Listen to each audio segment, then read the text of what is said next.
चारों तरफ एक ही चर्चा चल रही है, जगन्नाथ जी बीमार हो गए, जगन्नाथ जी बीमार हो गए। और यह बात सच भी है। Hare Krishna, welcome back to my channel conscious living. अब देखिए, अभी अभी जगन्नाथ स्नान यात्रा का हम सब ने दर्शन किया और उसके बाद से सब तरफ एक ही चर्चा है कि जगन्नाथ जी बीमार हो गए। इस खबर में तथ्य जरूर है, लेकिन उसके साथ साथ एक रहस्य भी है। क्या आप जानना चाहते हैं? तो चलिए हमारे साथ, आज हम आपको बताएंगे कि आखिर जगन्नाथ जी बीमार कैसे पड़ते हैं और जब बीमार होते हैं तो वे क्या करते हैं। आइए आज की कथा को आरंभ करते हैं। हरे कृष्णा। अभी अभी जगन्नाथ जी की स्नान यात्रा का महामहोत्सव संपन्न हुआ। जगन्नाथ, बलदेव और सुभद्रा जी के सुंदर विग्रहों को वर्ष में सिर्फ एक बार महा स्नान करवाया जाता है और इसी स्नान को हम कहते हैं स्नान यात्रा। 108 घड़े भरकर जगन्नाथ, बलदेव और सुभद्रा जी को महाअभिषेक करवाया जाता है और उसके बाद वे पेट भर के भोजन ग्रहण करते हैं, भोग स्वीकार करते हैं और फिर वे भक्तों को गज वेश में दर्शन देते हैं। ये सब चीजें होती है स्नान यात्रा वाले दिन। उत्सव समाप्त हो जाता है, सभी भक्त अपने अपने घर चले जाते हैं, लेकिन जगन्नाथ जी की फिर तबीयत खराब हो जाती है। रात के समय में जगन्नाथ जी को बुखार आ जाता है, वे बीमार पड़ जाते हैं। इसलिए स्नान यात्रा के अगले दिन से 15 दिन तक वे बीमार रहते हैं। स्नान यात्रा के बाद 15 दिन तक जगन्नाथ जी किसी को दर्शन नहीं देते हैं। इस समय में ना तो कोई उनके पास जा सकता है, ना उनके दर्शन कर सकता है। तो फिर आखिर इन 15 दिनों में क्या होता है?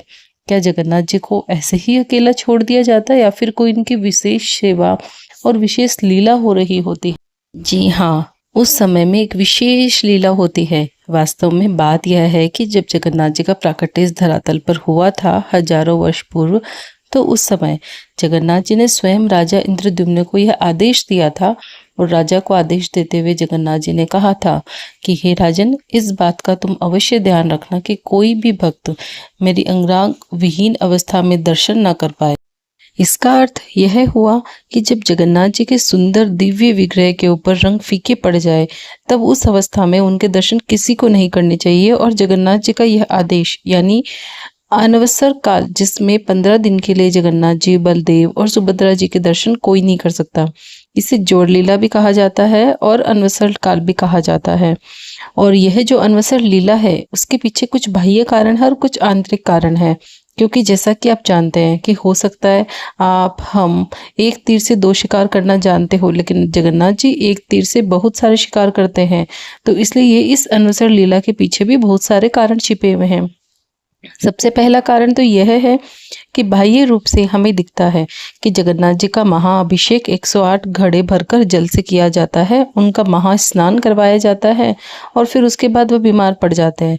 सामान्य रूप से हम अपने दैनिक जीवन में भी देखते हैं कि अगर कोई बच्चा या कोई व्यक्ति बहुत ज़्यादा स्नान कर लेता है, भीग जाता है, वो भी ज्येष्ठ आषाढ़ के मास में, तो उसे सामान्य रूप से सर्दी, जुकाम, बीमारी इत्यादि लग जाती है।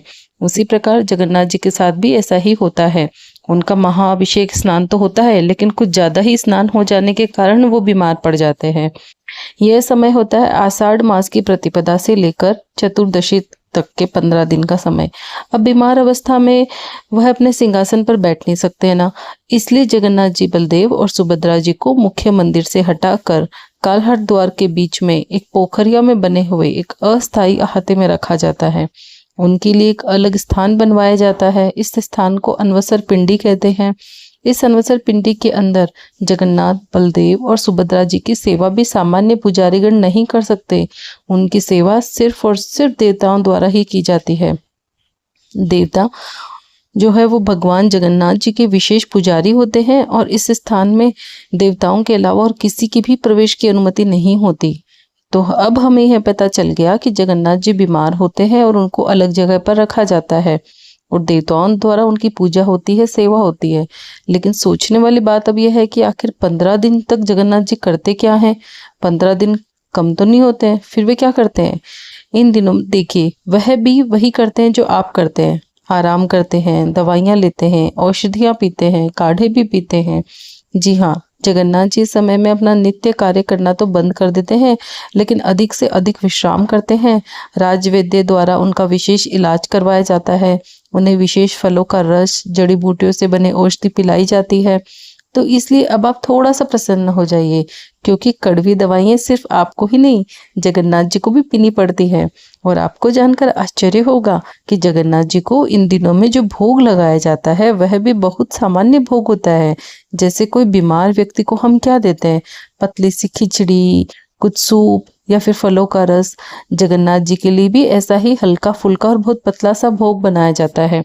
कोई घी नहीं, कोई छेना पोड़ा नहीं, कोई विशेष व्यंजन नहीं, कोई तला हुआ खाद्य पदार्थ नहीं। यह सारी चीजें जगन्नाथ जी की बंद हो जाती है यह 15 दिनों में। और उनका यह जो भोग लगता है उस भोग को अनवसर पिंडी के बाहर भी नहीं ले जाया जा सकता। जी हाँ, जगन्नाथ जी को इस समय जो भोग लगता है उसका स्वीकार मात्र देवताओं द्वारा ही किया जाता है, और वह भी उसी स्थान के अंदर रहकर। अगर उस भोग का उच्छिष्ट थोड़ा बहुत बच जाए तब पर भी उसे वहीं पर अनवसर पिंडी में ही रख दिया जाता है। और सबसे बड़ा आश्चर्य यह है कि इतने दिनों तक जगन्नाथ जी का उच्छिष्ट पड़ा रहता है, लेकिन फिर भी उसमें से कभी भी कोई दुर्गंध या बदबू नहीं आती। और यही है जगन्नाथ जी की विशेष ज्वर लीला, जो कि बहुत अद्भुत है। अब देखिए, जगन्नाथ जी के शरीर के ऊपर जो रंग लगाए जाते हैं जिससे उनका श्रृंगार सामान्य रूप से किया जाता है, वह कोई केमिकल्स वाले रंग नहीं होते हैं, सामान्य रंग नहीं होते हैं। यह रंग प्राकृतिक पेड़ पौधों और उनकी छाल और उनके रस से बने हुए रंग होते हैं। यह रस बिल्कुल पूर्ण रूप से ऑर्गेनिक होते हैं और सिर्फ सीधे पेड़, फल, फूल इन्हीं से निकाले हुए होते हैं। इसलिए जब उनका महास्नान होता है हर वर्ष, तो स्वाभाविक है कि उनके शरीर से कच्चे रंग उतर जाते हैं। और इसलिए अनवसर काल एक ऐसा समय भी होता है जिसमें जगन्नाथ जी, बलदेव, सुभद्रा जी के शरीर को फिर से नव यौवन बनाया जाता है। और इस प्रक्रिया को अंगराग कहते हैं। उनके शरीर पर जितने भी सुंदर डिजाइन आप देखते हैं वो सब अलग अलग प्रकार के दिखते हैं। सब चीजें इस अंगराग में आती है। यह सभी चीजें फिर से एक बार उनके दिव्य विग्रह और शरीर पर की जाती है। मात्र नेत्रों को रंगने की प्रक्रिया जो होती है वह सिर्फ नेत्रोत्सव पर ही की जाती है। जब जगन्नाथ जी का यह अनवसर काल चल रहा होता है तो उस समय क्या होता है, तो उस समय पर पंचमी के दिन यानी कि प्रतिपदा से अनवसर काल शुरू होता है, और फिर पंचमी वाले दिन यानी कि स्नान पूर्णिमा के 5वें दिन एक विशेष रीति की जाती है, और उस रीति का नाम है फुलरी नीति। यह एक विशेष विधि है। उसमें होता क्या है, तो देखिए, इस दिन जगन्नाथ जी, बलदेव, सुभद्रा जी का फुलरी नामक एक जड़ी बूटी वाला तेल होता है। उस तेल से जगन्नाथ, बलदेव और सुभद्रा जी का इलाज किया जाता है। राजवैद्य यह इलाज करते हैं इस विशेष तेल से। और आप जानते हैं यह तेल नया नहीं होता है, अभी तो 1 साल पुराना होता है। जी हाँ, सामान्य रूप से तो हम देखते हैं कि हम कोई भी एक्सपायरी डेट वाली चीज खरीदते भी नहीं है और उपयोग में भी नहीं लेते। लेकिन भगवान की लीला अद्भुत है। उनके लिए कम से कम 1 वर्ष पुराना तेल ही इस्तेमाल किया जाता है। और यह तेल कैसे बनता है, यह जानना चाहते हैं तो सुनिए। यह सबसे बड़ा रहस्य है जो आज हम आप सबके सामने उजागर करने जा रहे हैं, और हमें विश्वास है कि आप इसके बारे में बिल्कुल नहीं जानते होंगे। जैसे आप नहीं जानते वैसे और भी बहुत सारे लोग इसके बारे में नहीं जानते होंगे। तो इसलिए इस वीडियो को समाप्त करने के बाद इस फुलरी नीति वाले विशेष वीडियो को सबको शेयर कर दीजिएगा, ताकि उन्हें भी जगन्नाथ जी की इस विशेष लीला के बारे में पता चले। अब देखिए, उड़िया मठ के निवासी प्राचीन ग्रंथों के निर्देश अनुसार पिछले वर्ष की जो हीरा पंचमी होती है उस दिन से शुरू करके 1 वर्ष पहले इस तेल को बनाया जाता है। बेंचेर इत्यादि औषधीय पौधे उपयोग में लिए जाते हैं। उनकी छाल, जड़ों को सुगंधित पुष्प जैसे कि मालती, केतकी, जूही, मल्लीजय, चंपा, बुवाला इत्यादि को अनेक अनेक अवयवों के साथ अंदाजित 4 लीटर तेल के अंदर मिलाया जाता है। और फिर उसके बाद इस सारे जड़ी बूटियों वाले तेल को मिला के मिट्टी के एक बड़े से घड़े में रखा जाता है, और इस पात्र को मिट्टी से सील कर दिया जाता है। और फिर समय आता है इस तेल को पकाने का। पकाने के लिए 1 साल तक इस पूरे बड़े बर्तन को जमीन के अंदर नीचे गाड़ देते हैं। और फिर जब फुलरी रीति होती है तो उस दिन इस पात्र को पुनः सावधानी से जमीन से बाहर निकाला जाता है, और उस 1 साल पुराने तेल को जगन्नाथ जी, बलदेव और सुभद्रा जी का अभिषेक किया जाता है ना। कितनी अद्भुत चिकित्सा पद्धति हमारी संस्कृति में है, हमारी संस्कृति में। और फिर भी कुछ लोग ये मानते हैं कि वर्तमान विज्ञान वैदिक संस्कृति से ज्यादा विकसित है। यह मजाक नहीं तो और क्या है, आप ही बताइए। इस प्रकार 15 दिन तक जगन्नाथ जी अलग अलग प्रकार की औषधियों का पान करते हैं। तेल से स्नान करते हैं, उसके बाद फिर अपने शरीर पर अंगराग करके स्वस्थ हो जाते हैं। तो यह सारे थे जगन्नाथ जी के बाह्य प्रक्रियाएं, बाह्य कार्यकलाप और उनके बाह्य कारण। लेकिन क्या आप जगन्नाथ जी के इस अनवसर लीला का आंतरिक कारण जानना चाहते हैं? तो सुनिए। श्री कृष्णदास कविराज गोस्वामी चैतन्य चरितमृत में लिखते हैं कि वास्तव में जगन्नाथ जी है जगत की नाथ, यानी कि सबसे बड़े राजा। और सामान्य मर्यादा अगर देखी जाए तो राजा कभी भी अपनी पत्नी के साथ इस प्रकार सबके सामने सार्वजनिक रूप से मिल नहीं सकते, उनसे बात नहीं कर सकते। इसी वजह से तो लक्ष्मी देवी का मंदिर जो है वह जगन्नाथ जी से थोड़ा अलग बनाया गया है, यानी कि लक्ष्मी देवी का मंदिर और जगन्नाथ जी के मंदिर के बीच में थोड़ा सा अंतर है।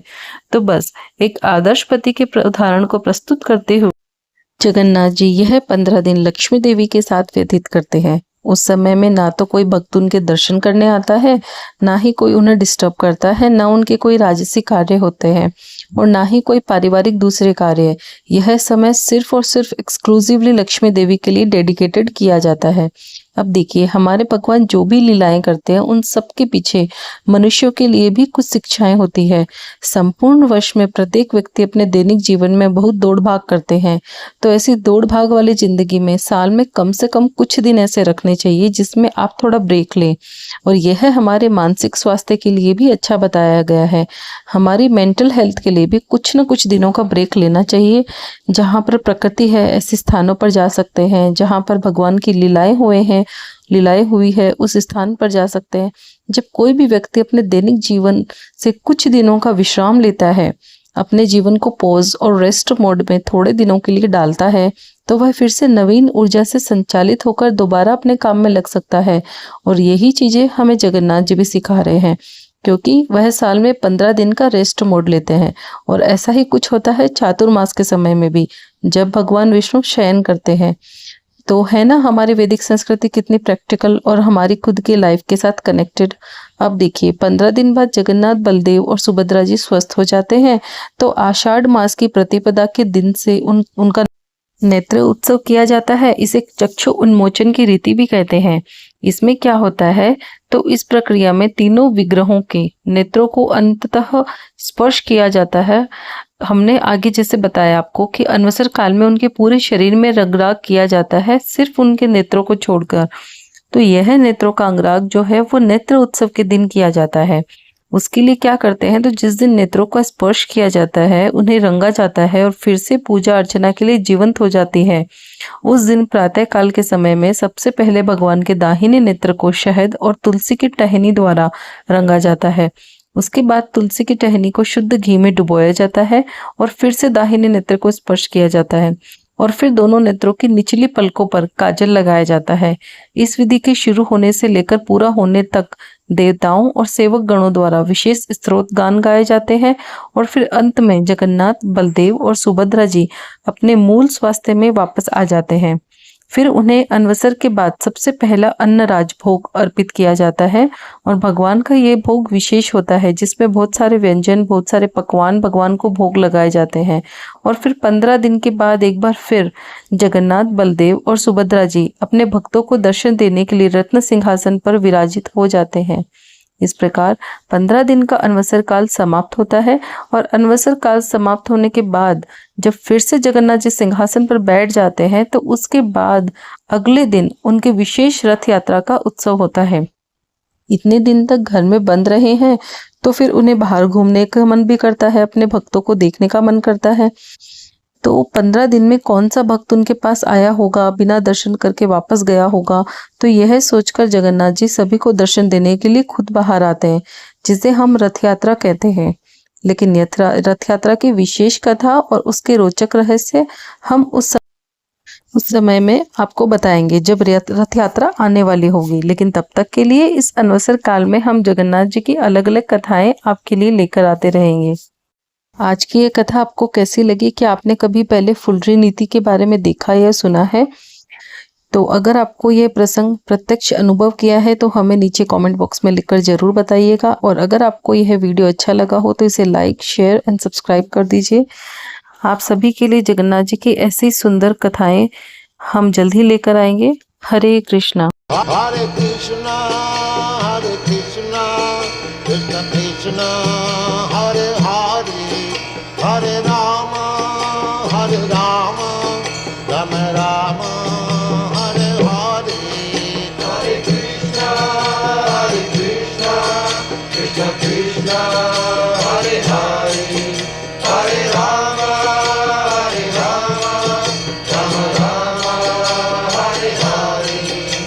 Hare Krishna, Krishna Krishna, Hare Hare, Hare Rama, Rama Rama, Hare Hare. Hare Krishna, Krishna Krishna, Hare Hare, Hare Rama, Rama Rama, Hare Hare. Hare Krishna, Krishna Krishna, Hare Hare, Hare Rama, Rama Rama, Hare Hare. Hare Krishna, Krishna Krishna,